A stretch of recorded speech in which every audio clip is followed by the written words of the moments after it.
Hi Taurus, this is Jav. Welcome po sa ating channel. Gamitin ang reading na ito bilang gabay lamang. Kung naka-resonate kayo, comment down. Tandaan, ito ay channel reading. Kunin nyo lang po kung ano ang naka-resonate sa iyo. This is for you, Taurus.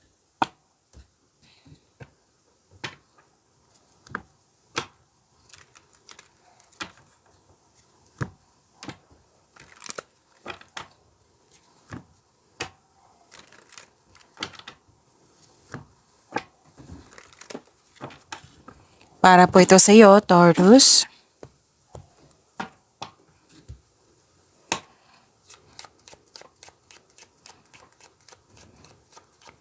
Maraming salamat po sa inyong patuloy na suporta, sa mga nag-donate, sa mga hindi nag-skip ng ads, maraming salamat po.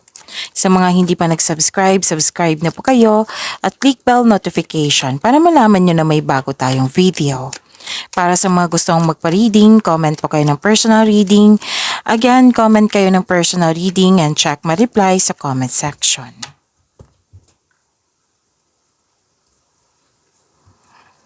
Mas lumawak yung ambisyon mo sa buhay, nagkaroon ng time for reflection, malakas ang iyong intuition. Nakikita ko rin dito na may nagbigay ng wisdom message sa iyo, support. Pwedeng elders, mentor, parents, wiser. Yan, nang siyang bumalik, nang siyang dahilan na bumalik yung power mo, yung confidence mo. At nakikita ko rin dito na may positive outcome, success, at joy and happiness. So claim niyo po, Taurus.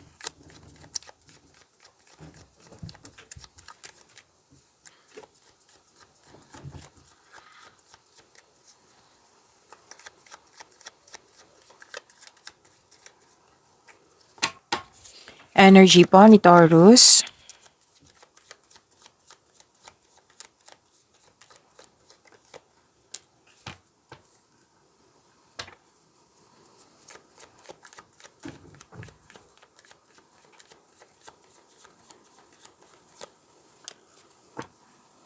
So huwag kayong matakot sa card na ito ha, kasi this is transformation. Takpan ko lang po. Kung may napansin kayo na repeating message, yan po yung pinupush ng cards nyo na kailangan yung bigyan ng atensyon, solusyon at aksyon kung maaari po. So kung ano yung, what I meant is, kung nanood kayo sa isang video reading nyo at dito din, kung may naulit, bigyan nyo po ng atensyon, solusyon at aksyon kung maaari po. So na yung energy ni Taurus.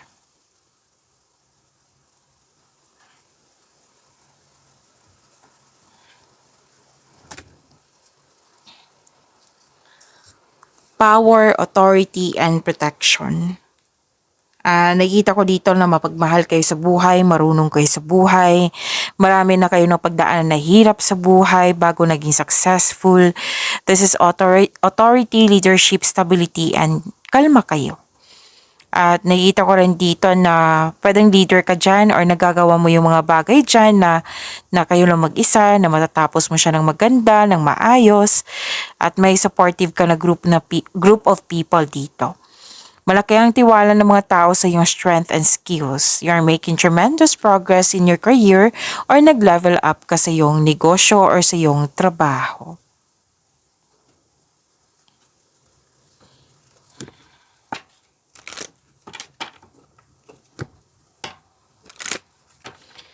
Yung sabi ko kanina sa inyo na may transformation, may ending with new beginning, at necessary change po ito. Yung sinabi dito na perfect time, kumbaga. May pagwawakas na parating, for example, sa relasyon, end of contract ba, pwedeng tumiwalag ka or nagkaroon ng disconnection. Ang ilan sa inyo may parating na new beginning sa buhay, magkakaroon ng transformation. Pwede din nag-let go ka, nilet go mo yung opportunity dahil sa hindi mo na kailangan. May nakita rin ako paglilipat dito ng lokasyon. Oo. At pwede din na malapit na tao sa iyo noon at nagkaroon kayo ng disconnection noon at ngayon gusto niyang bumalik at mag-reconnect sa iyo. Again, pwedeng itong ikaw, pwedeng siya. Okay, pwedeng ikaw po yung babalik or pwedeng siya. Pwede din na may na sa isang tao na importante sa'yo, nagkaroon kayo ng space or cool off muna o para sa pagbalik nyo, may energy na kayo na para ayusin yung kung ano man yung concern nyo. Pwede din, change career ito or paglilipat ng work or workplace. Nasabi ko kanina, di ba, na may end of contract ang ilan sa inyo. Kung may problema kayo sa pera, this is a tough time pero huwag kayo mag-alala. Money matters will improve.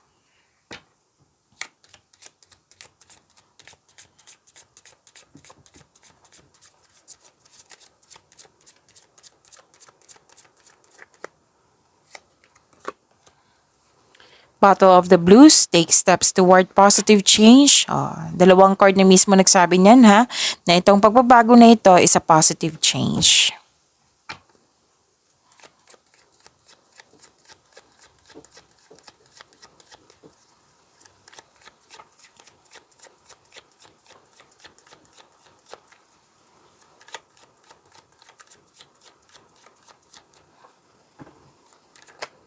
Career and money niyo po, Taurus.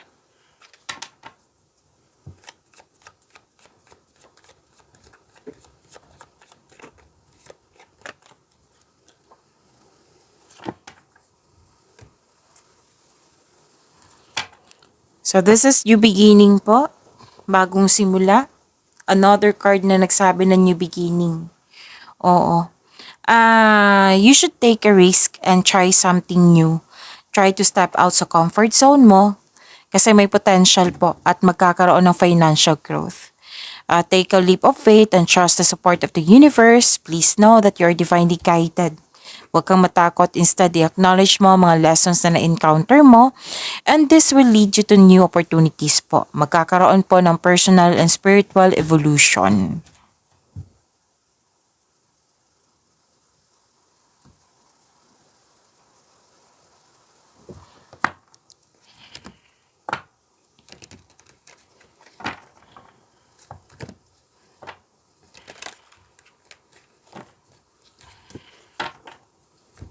Nakikita ko rin dito na nagkaroon po ng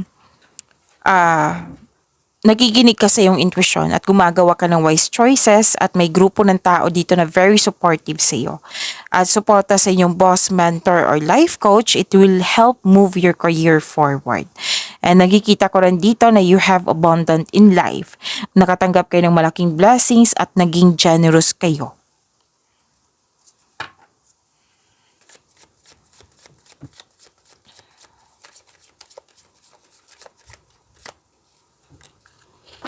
So this is moving up.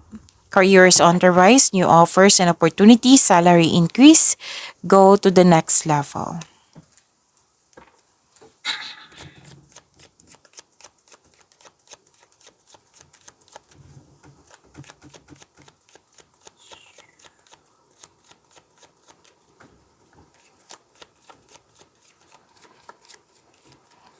Love life, self-love, partnership, and romance ni Taurus. Dalawa na po ito. Kunin ko na.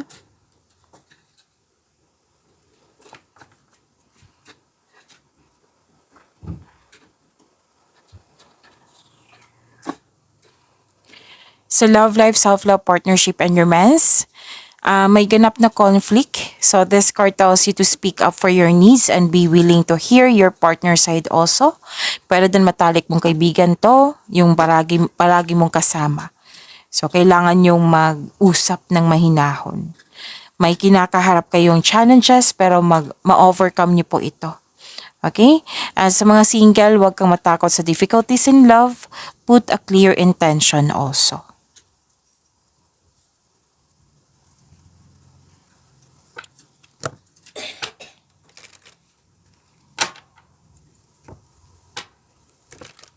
At ang sabi po dito, nalisan kayo sa, makinig kayo sa inyong intuition. Kung mayroon kang emotional intelligence, this will lead you to the answers you need about your romantic urges. Sa mga single, sa mga relasyon sa buhay mag-asawa dyan, ang advice ng card nyo po dito, trust your feelings instead of overthinking or overanalyzing.